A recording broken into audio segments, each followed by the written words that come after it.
ولا تخزني يوم يبعثون يوم لا ينفع مال ولا بنون إلا من أتى الله بقلب سليم وأزلفت الجنة للمتقين وبرزت الجحيم للغاوين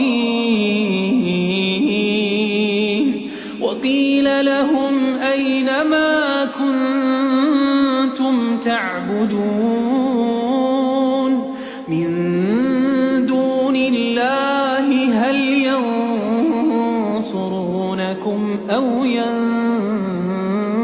ينتصرون فكبكبوا فيها هم والغاوون وجنود إبليس أجمعون قالوا وهم فيها يختصمون تالله إن كنا لفي ضلال